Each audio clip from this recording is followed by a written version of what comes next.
Welcome to our channel. ನಾನಿವತ್ತು ಬಸಳೆ ಸೊಪ್ಪಿನ ಪಪ್ಪು ಮಾಡೋದು ಹೇಗೆ ಅಂತ ಹೇಳ್ಕೊಡ್ತಾ ಇದ್ದೀನಿ. ಇದಕ್ಕೆ ಬೇಕಾಗಿರೋ ಸಾಮಗ್ರಿಗಳು: ಒಂದು ಪಾತ್ರೆಯಲ್ಲಿ ತೊಗರಿಬೇಳೆ ಮತ್ತು ಸ್ವಲ್ಪ ಹೆಸರುಬೇಳೆ ಹಾಕ್ಕೊಳ್ಳಿ, ಒಂದು ಈರುಳ್ಳಿ, ಒಂದು ಮೆಣಸಿನ್ಕಾಯಿ ಮತ್ತು ಸ್ವಲ್ಪ ಜೀರಿಗೆ, ಕರಿಬೇವು, ಅರಿಶಿನ ಇದಿಷ್ಟನ್ನು ಹಾಕ್ಕೊಂಡು ಬಸಳೆ ಸೊಪ್ಪನ್ನು ತೊಳೆದ್ಬಿಟ್ಟು ಚೆನ್ನಾಗಿ ಅದನ್ನು ಹಚ್ಕೊಂಡು ಪಾತ್ರಕ್ಕೆ ಹಾಕ್ಕೊಂಡು ಅದಕ್ಕೆ ರುಚಿಗೆ ತಕ್ಕಷ್ಟು ಉಪ್ಪು ಹಾಕ್ಕೊಳ್ಳಿ.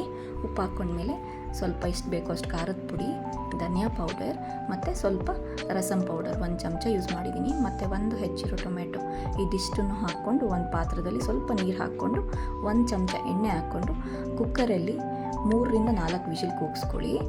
ಸೊ ಇವಾಗ ನೋಡಿ ಇದು ಕೂಗ್ತಾ ಇದೆ.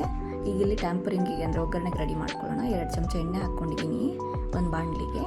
ಅದಕ್ಕೆ ಇವಾಗ ಸ್ವಲ್ಪ ಇಂಗು ಮತ್ತು ಸ್ವಲ್ಪ ಸಾಸಿವೆ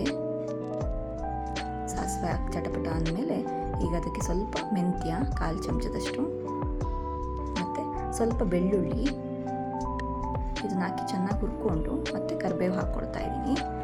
ಇದಾದಮೇಲೆ 1-2 ಒಣಮೆಣಸಿನ್ಕಾಯಿನ ಸುಮ್ಮನೆ ಹಾಗೆ ಕಟ್ ಮಾಡಿ ಒಗ್ಗರಣೆಗೆ ಹಾಕ್ಕೊಳ್ತಾ ಇದ್ದೀನಿ. ಇವಾಗ ಕುಕ್ಕರಿಂದ ಬೆಂದಿರೋದು ರೆಡಿ ಆಗಿದೆ. ಅದನ್ನು ಸ್ವಲ್ಪ ಸ್ಮ್ಯಾಶ್ ಮಾಡಿಕೊಂಡು ಈ ಮಾಡ್ಕೊಂಡು ಇಟ್ಕೊಂಡಿರೋ ಒಗ್ಗರಣೆ ಹಾಕ್ಕೊಂಡು ಒಂದು 4ರಿಂದ 5 ಚಮಚದಷ್ಟು ಹುಣಸೆಹಣ್ಣಿನ ರಸ ಮತ್ತು ಸ್ವಲ್ಪ ನೀರು ಎಷ್ಟು ಬೇಕೋ ಅಷ್ಟು ಹಾಕ್ಕೊಂಡು ಚೆನ್ನಾಗಿ ಮಿಕ್ಸ್ ಮಾಡಿಕೊಂಡ್ರೆ ಮಲಬಾರ್ ಸ್ಪಿನಾಚ್ ಪಪ್ಪು ರೆಡಿ. Thank you.